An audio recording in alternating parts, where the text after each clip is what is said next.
Buenas a la audiencia, yo soy Pablo Enciso, soy militante de FENAPE y bueno, hoy vamos a hablar un poco de educación, sobre cómo está el estado actual de la educación y bueno, también desde un enfoque crítico y qué perspectiva tenemos los docentes que estamos agremiados a la FENAPE, pero que bueno, que en realidad expresan lo que recogemos del sentir de todos los docentes y bueno, y también eh, estudios que tenemos sobre cómo se vienen desarrollando actualmente los eventos en el mundo de la educación, que no es un mundo aparte del mundo real.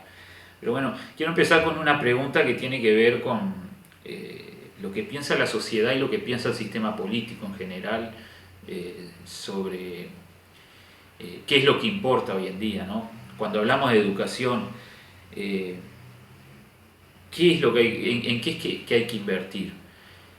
Porque muchas veces se piensa, está muy presente en el discurso político, y eso obviamente cala mucho en la sociedad también, de si es necesario esperar a que el país, que Uruguay primero se desarrolle, y después que se desarrolle invierta en educación y en otras políticas públicas que tienen que ver con el desarrollo social y también económico, o en realidad la ecuación es al revés, que primero es necesario invertir fuertemente, apostar a la educación, apostar en la investigación, para que después el país se desarrolle. Porque obviamente estamos en un país como es Uruguay, un país latinoamericano, de esos que se le llama países periféricos, ¿no? En relación a otros países, los países que se le llaman países desarrollados, como Estados Unidos, Europa, China, que están en vías de desarrollo, los países de las BRIC.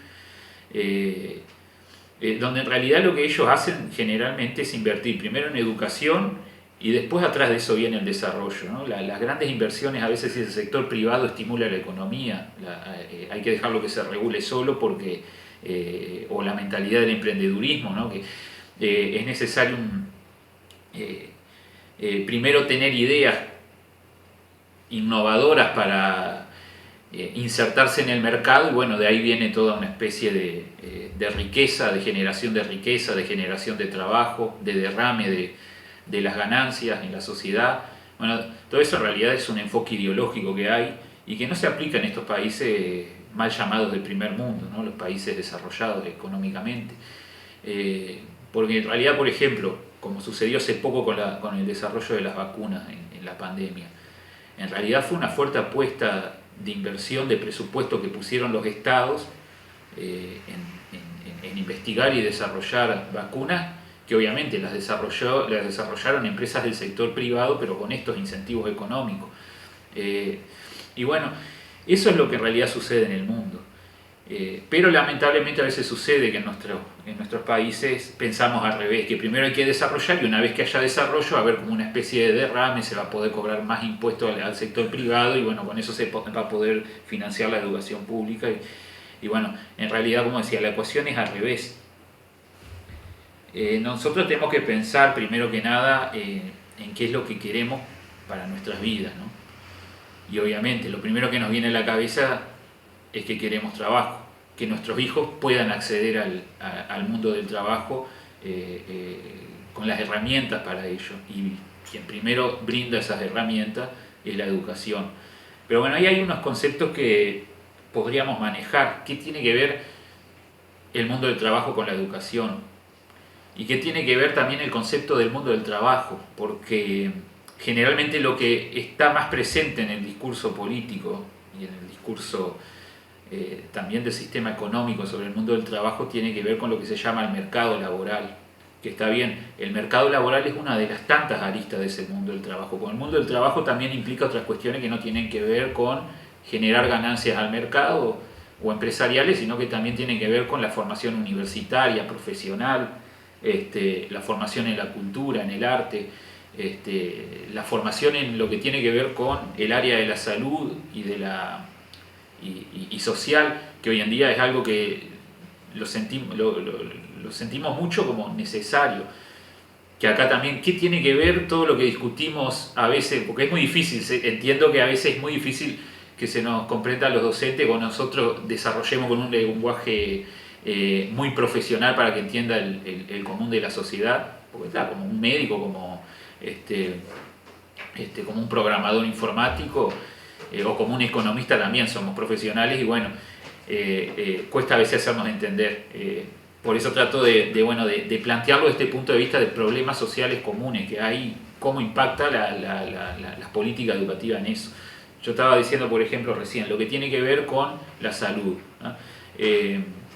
Acá, por ejemplo, sabemos lo que cuesta a veces conseguir un especialista, ¿no? Bueno, pero para que exista ese especialista primero tiene que haber educación pública, tiene que haber educación universitaria y antes de eso educación secundaria y primaria. Pero para que exista esa educación también se necesita invertir fuertemente en educación. Que eso es sobre algo que tiene que ver con el proyecto pedagógico que quiero hablar en otra columna. Pero bueno, en este caso estoy enfocando más en lo que es la política presupuestal en la enseñanza. A eso venía la pregunta, bueno, de qué es necesario invertir para poder desarrollarnos después como país y también como personas, como individuos obviamente y como colectivo. Y bueno, ahí viene una serie de problemas que se han planteado en este último periodo de gobierno, pero que ya son de larga data en su origen. Estamos hablando que también viene de la administración anterior, pero que incluso viene de décadas atrás. Hoy en día las políticas educativas, desde el punto de vista presupuestal, lamentablemente no nacen desde una discusión que sea nacional, a la uruguaya, vamos a decir, ¿no? Una educación que salga del pueblo uruguayo, de sus organizaciones sociales, de los estudiantes, de los docentes, de las familias de los estudiantes, sino que son recetas que vienen de otros países, justamente esos países que se han desarrollado invirtiendo en educación, también están financiando o dirigiendo ciertos organismos internacionales, como son la OCDE, el FMI, el Banco Mundial, que son los que en realidad dirigen las políticas educativas del resto de los países. Se han aplicado incluso en países como Europa muchas de estas políticas que al día de hoy se están revirtiendo porque han sido desastrosos sus resultados. Y esta crítica, como decía, ya viene desde hace muchos años. Podemos pensar históricamente yendo para atrás en el año 58, si no mal no recuerdo, 1958, cuando Herrera firmó la intención con el FMI. Desde ese momento vienen aplicándose políticas fondomonetaristas, como se le llama, que justamente vienen enlatadas desde el exterior para aplicarla en la economía, pero también en particular en la educación. Eso pasó en la dictadura con la ley de Sanguinetti, unos meses antes del golpe de Estado, que creó la CONADE, que es como un ente educativo que lo que hizo fue quitar la participación docente de la elaboración de las políticas educativas. Hoy estamos reclamando algo que es cogobierno, pero que ya existía, que es justamente que antes la dirección, los rectores del sistema educativo no eran políticos designados por un partido político, bueno, a propuesta del presidente del Poder Ejecutivo y con convenio del Senado, sino que eran docentes, que eran votados por los docentes. Y bueno, eso generaba varias articulaciones con la sociedad, estaban las misiones pedagógicas de Julio Castro que aportaban mucho a esto. Entonces había un gobierno que hoy se le dice, se estigmatiza mucho que los docentes no pueden dirigir la educación porque tienen intereses creados, porque trabajan allí. Sin embargo, históricamente en Uruguay se hizo eso hasta la ley de la CONADE y el golpe de Estado, que bueno, la dictadura lo que hizo fue eliminar la participación docente de la Rectoría de la Educación, que era muy parecida a como hoy es la UDELAR, ¿tá? Docentes, egresados, estudiantes participando del cogobierno. Hoy tenemos una universidad que a nivel internacional está en los mejores puestos de ranking, que desarrolla mucho, que fue importantísima para sobrepesar los problemas de la pandemia con sus innovaciones. Está más que comprobado que los actores no son, cuando gobiernan una institución educativa, no son corporativistas, no ven sus intereses personales ni su bolsillo. Lo que ven en realidad es que velan por la sociedad y cumplen con la función social de la educación. Pero lamentablemente desde que se quitó en la dictadura a lo que hoy es ANEP no ha podido haber un gobierno docente, salvo en algunos casos, pero muy limitado, ¿no? Como fue la anterior ley de educación, la del 2008, donde había participación de los consejeros docentes. Pero había uno por cada subsistema, ¿no? Primaria, secundaria, UTU, formación docente, cada uno tenía un representante docente y, bueno, y dos del Poder Ejecutivo. Pero que era muy importante porque, bueno, había una posibilidad de tener una incidencia directa sobre la información, sobre ciertas decisiones, de poder llevar a discusión no solamente adentro de los consejos, sino que dentro de las organizaciones sindicales o del mismo colectivo docente, del gremio docente, ¿no? Digamos que gremio, no estoy diciendo que gremio, no estoy conceptualizando a gremio como sindicato, porque no es lo mismo. En realidad gremio son todos los docentes que están en fusiones, ¿no? Lo que se le llama el colectivo docente. El sindicato en todo caso es el representante de los docentes frente al sistema político, frente a la institución, ¿ah? Donde están sus afiliados. Algunos pertenecientes al gremio docente están afiliados al sindicato, pero el sindicato, por la ley de negociación colectiva, representa a todo el gremio docente. O sea, si el sindicato acuerda una pauta salarial, no la van a cobrar los afiliados al sindicato, sino todo el gremio, o sea, todos los docentes, desde el que ingresó este año a la ANEP hasta el que ya lleva 30 años en funciones como docente en la ANEP dando clases o siendo director, cualquiera sea la función de docencia directa o indirecta. Bueno, había representantes gremiales de los docentes, también podemos decir representantes políticos, que generalmente las listas que triunfan hasta hoy son las listas sindicales, las que presentan el sindicato con sus militantes. Bueno, eso hoy se quitó también y ya los docentes no podemos ser parte de las discusiones educativas, por lo menos a ese grado. De hecho, bueno, es cierto que quedaron 2 representantes docentes en el CODICEN, pero en los subsistemas no lo hay. Y bueno, eso viene por un lado lo que tiene que ver con un recorte en derechos y un recorte pedagógico, ¿no? Pedagógico, o sea, en el sentido de cómo las políticas educativas se discuten y, bueno, cuál es la función que tiene esta en la sociedad, que obviamente hasta el momento tenían que ver con el conocimiento. Pero eso lo quiero hablar en otra columna más adelante. Y bueno, lo otro tiene que ver con el recorte presupuestal que lo decía. Y para tener en cuenta un hecho político ahora que estamos en año electoral, la propuesta que salió a hacer Álvaro Delgado como candidato oficialista del Partido Nacional y de la coalición que está gobernando actualmente, que salió a proponer una especie de premio monetario para aquellos estudiantes con dificultades socioeconómicas que estén por terminar o terminen la carrera de bachillerato, ¿no? O sea, que egresen, ¿no? Dentro de este problema, que bueno, que había una receta mágica para solucionar el problema de egreso de secundaria, ¿no? Porque siempre se fija el problema de egreso en secundaria cuando en realidad es un problema que atraviesa todo el sistema educativo desde primaria a secundaria, educación media, UTU. Pero bueno, siempre ven un problema allí y parece que el problema es que los estudiantes más pobres tienen problemas para egresar, como porque no están motivados a egresar, ¿no? Como que no ve un montón de problemas sociales que nosotros los vemos todos los días en las aulas, ¿no? Entonces es un enfoque muy individualista, ¿no? Obviamente venido de la escuela económica liberal, de que el problema está en el individuo, ¿no? No es la sociedad, sino que el individuo no se siente motivado a querer superarse en la vida y necesita una especie de incentivo económico para que, bueno, después sí pueda superar esos problemas. Ahí hay una contradicción, porque después Álvaro Delgado salió a defender esto con que, bueno, dijo que hay que invertir económicamente en la educación porque si no se pueden solucionar sus problemas, cuando había sido en la campaña anterior todo lo contrario. Decían que no era necesario más presupuesto, que había demasiado presupuesto para la educación, que en realidad el problema era de cómo gestionar los recursos y que bueno, había que sacar un poco de presupuesto porque no se estaba cumpliendo bien con este objetivo de generar egresos o promociones de grado. Y bueno, ahora sale con esto, que se contradice uno con ese discurso que tuvieron en campaña electoral, pero también con lo que se ha venido aplicando en la educación.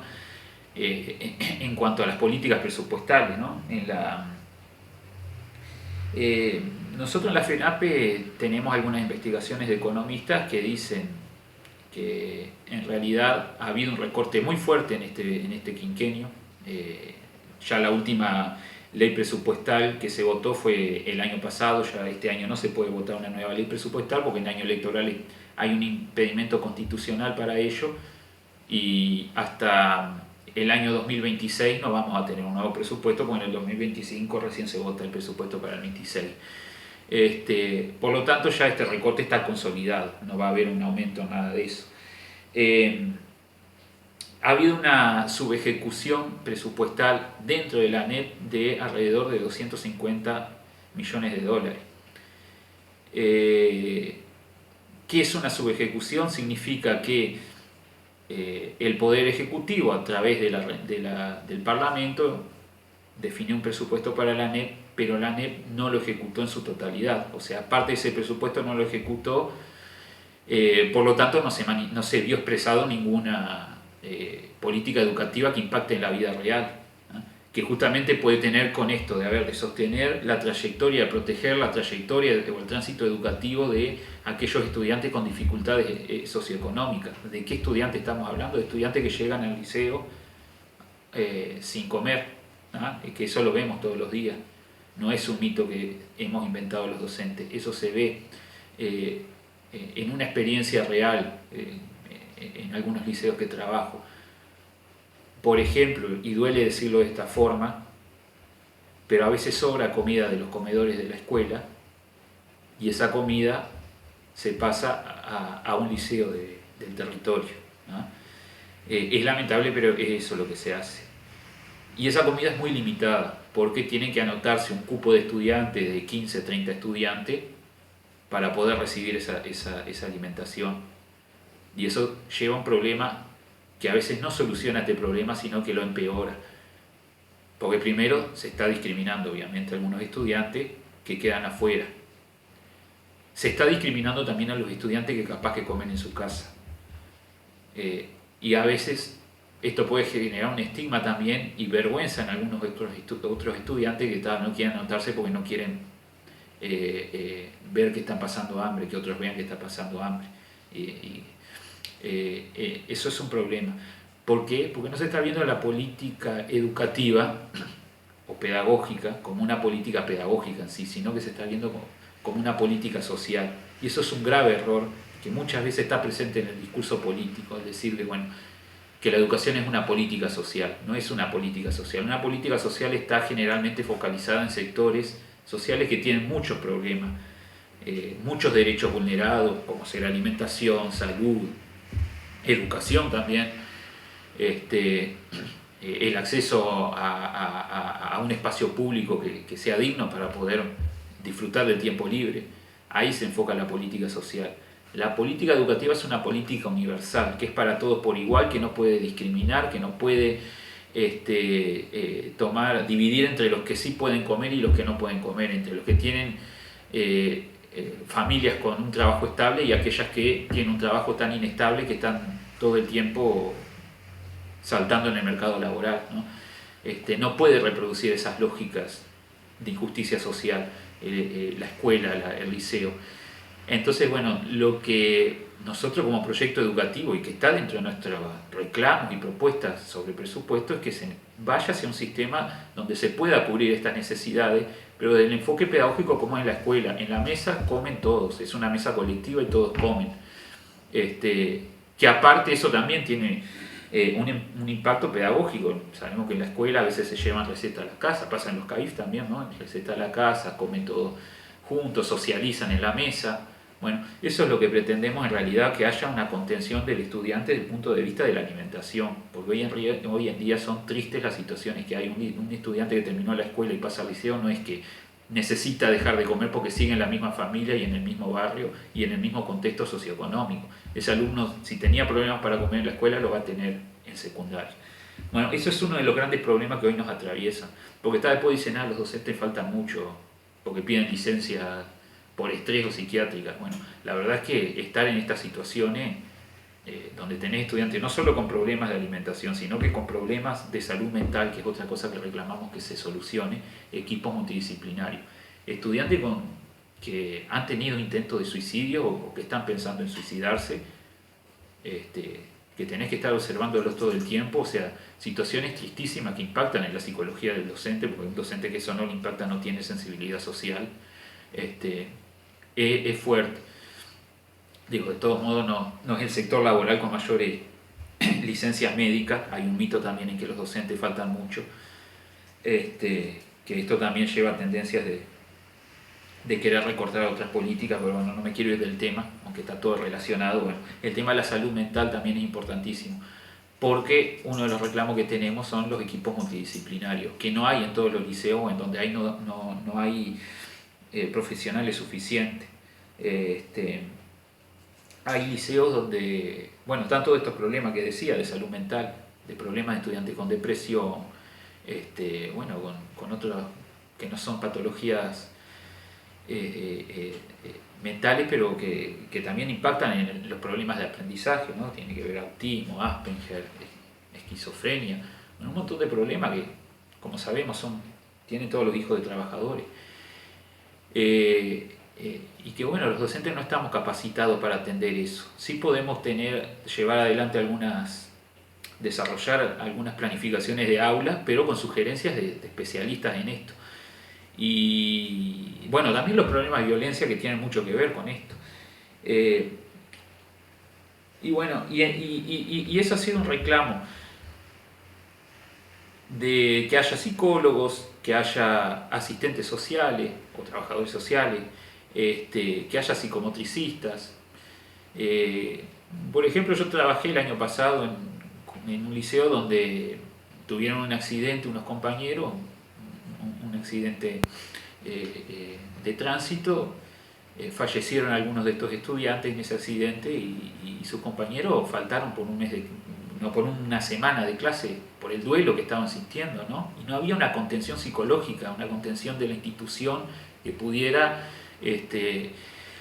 justamente rodear a estos estudiantes ¿no? Porque ahí se habla mucho de no perder las clases, ¿no? Y hay también una insensibilidad con eso de que pase lo que pase, el barco se hunde, tiene que haber clases igual.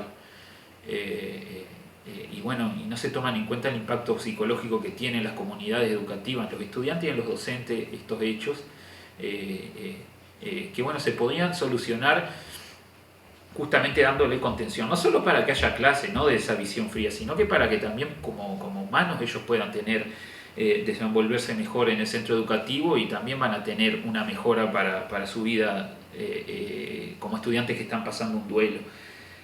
Bueno, estos son problemas que están presentes, que no se ven, que parece que las clases, ir a clase, se da la clase, el docente da la clase y todos a su casa vuelven felices. No es así la realidad. Otra cosa tiene que ver con los cuidados también, ¿no? Ahí no solamente hay profesoras que tienen hijos y que se les dificulta para organizarse con su trabajo, de dónde los dejan cuando van a trabajar. También sabemos que hay estudiantes, adolescentes que tienen hijos.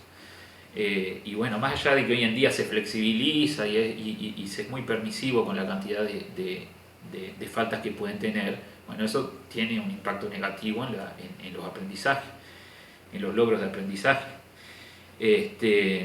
Entonces, bueno, también los espacios de cuidado son importantísimos.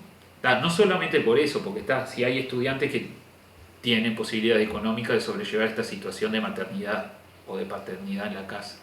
Pero ¿qué pasa con aquellos que no? Que tienen incluso hermanos que tienen que cuidarlo, ¿no? Y no tiene la familia un ingreso suficiente para poder solventar cuidados en su casa. Bueno, esto pasa, y esto sucede que puede generar en que falte mucho a clase, generalmente las niñas, las estudiantes, porque hay una cultura de que son las mujeres las que cuidan a los familiares enfermos, más chicos o más viejos de la casa. Entonces, bueno, esto obviamente genera un problema de que faltan mucho o directamente dejan la vida escolar para dedicarse a cuidar a sus familiares mientras sus padres trabajan, porque obviamente lo más importante primero es llevar la olla a la casa. Eso vulnera su derecho a estudiar. Entonces, si hubiese espacio de cuidado dentro del sistema educativo que cuide a los hijos de los docentes, a los hijos de los estudiantes, o algún vínculo familiar que sean niños, hermanos chiquitos o hijos chiquitos, bueno, eso podría solucionar. Acá en el Liceo de Jung, por ejemplo, estaba Rincón de Luz, que era una política de cuidados, una coordinación del MIDE con secundaria, la intendencia, donde podían los estudiantes y los docentes dejar a sus hijos ahí en este espacio de cuidado enfrente al liceo. Pero hoy se quitó esa política.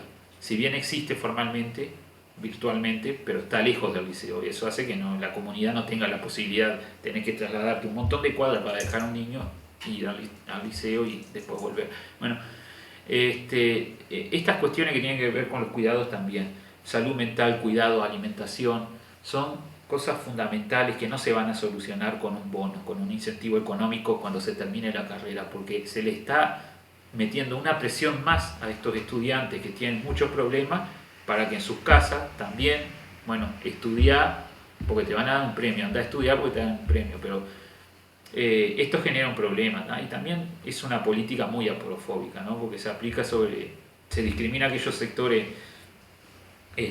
más postergados. ¿Y qué se hace para solucionar sus problemas para ir a estudiar? Realmente no va a solucionar nada, porque por más incentivo que hay, los problemas sociales siguen estando y van a generar más problemas, más estrés en los estudiantes. Bien. Esto son cuestiones que tienen que ver con la vida real, ¿tá? Y yo decía, bueno, sí, las licencias médicas, los docentes faltan mucho. Bueno, pero pasan estas cosas. Recientemente salió ahí informes de los sindicatos del Estado, de los funcionarios del Estado, que dice que en realidad el organismo público con mayor cantidad de licencias médicas es el Ministerio del Interior. ¿Por qué? Porque allí está la policía. Y sabemos que la policía todo el tiempo lidia con situaciones sumamente estresantes de riesgo de vida, depresiones dentro de la institución por su jerarquía, de tener que enfrentar a los delincuentes en situaciones que no solo los estrella de ellos, sino a su familia. Entonces, obvio, esto impacta fuerte, con mucha fuerza en la salud mental de los funcionarios policiales, lo que hace que tengan licencias por estrés. Pero bueno, a lo que voy justamente que en el sistema educativo, que no es tan alta la cantidad de inasistencia como se hace pensar, también es por estos estrés sociales. ¿Cuál ha sido la respuesta? Tratar de recortar el régimen de licencias médicas, ¿tá? Que ya se hizo en la administración central. Que bueno, que los funcionarios tienen 9 días que se les paga el sueldo al año íntegro durante la licencia, pero si la licencia en el año pasa de 10 días, a partir del 10º día empiezan a cobrarse, les recorta el 75% de su sueldo, y obviamente eso es la idea de eso no es controlar el problema de las licencias médicas abusivas, sino que de hacer caja con el sueldo de los funcionarios, ¿no? Y no se ha podido aplicar o resolver este recorte en las licencias médicas de los docentes, porque el sindicato lo ha problematizado, lo ha criticado y lo ha puesto en discusión entre los docentes y social. Entonces, obviamente, no hay una base social que respalde esto para que la ANEP diga sí, vamos a hacer esa modificación. Incluso logramos sostenerlo hasta la campaña electoral, donde se sabe que es muy antipático hacer esto, porque ya la administración ha tenido un montón de cachetazos del colectivo docente respecto a sus políticas educativas, que no le conviene una más tan antipopular como esta. Pero obviamente está en la agenda de este segundo piso de reforma que plantea la coalición de gobierno en un eventual próximo gobierno del Partido Nacional y sus socios. Y bueno, y otra cuestión también es la reforma del estatuto docente, ¿no? Todos los problemas en la educación son culpa de los docentes. Esto lo dicen los organismos internacionales. La OCDE textualmente escribió en sus informes que recomendó al Estado uruguayo a quitar la participación docente de los consejos de la ANEP, porque estos son el problema de la educación, tienen intereses creados y no van a velar por llevar adelante las mejores políticas educativas para la sociedad, cosa que ya dije Es mentira. En la universidad no pasa eso y cuando la ANEP los tenía no pasaba eso. Había hermosas misiones pedagógicas que organizaban los docentes que eran de aporte con la sociedad, que eran de aporte para las políticas educativas de aquel entonces. Bueno, lo dijo Soler Roca en su momento, escribió un libro que se llamaba El Banco Mundial, a ver si recuerdo, no quiero recordar mal el nombre, El Banco Mundial metido de educador, ¿no? Un libro en el año 97 que escribió, donde él cuestionaba muy críticamente informes del Banco Mundial sobre cómo tenía que incidir en la educación, que son todas estas políticas que se están aplicando hoy. En aquel entonces la reforma Rama estaba muy presente. Bueno, entonces la reforma del estatuto docente era lo que estaba hablando. También es otra cosa que se iba a aplicar en esta administración, debido a que el sindicato fue muy crítico con esto, tampoco logró la administración aplicarla. Es un estatuto que está basado en muchas cosas de la LUC. ¿Ah? Recordemos que la LUC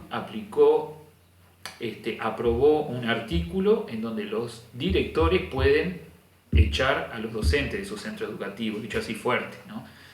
O sea, un día le dice, mirá, vení, tengo que hablar con vos, vení a la dirección y dice, yo no te quiero más acá. ¿Por qué razón? No lo expresa. Es discrecional. El estatuto docente asegura que un docente puede ser destituido por omisión, delito o ineptitud. ¿Ah? Esto es discrecional. Si esto se termina reglamentando en un estatuto docente, estamos hablando justamente de que se aplica un mandato del Banco Mundial que ya se ha aplicado en otros países. ¿Ah? Reformas que ya se han revertido, como en México, por ejemplo, ¿no?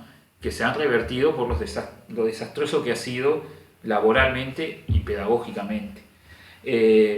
Bueno, justamente la cuestión de desarrollar un sistema educativo que esté basado en un diálogo social y político es lo que nosotros reclamamos como sindicato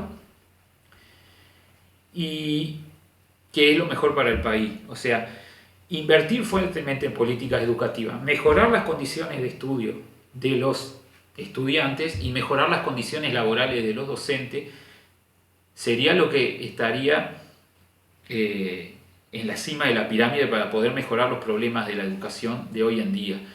Que por tanto tiempo el sistema político de todos los partidos han dicho, no podemos aplicar las reformas porque el gremio docente se opone. No, es que nunca ha habido un debate profundo con el gremio docente.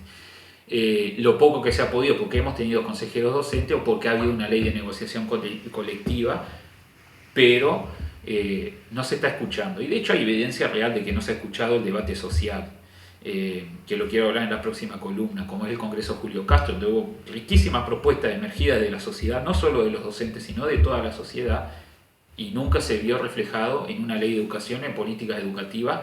Eso fue en el 2008 hasta hoy en día, jamás se lo ha visto.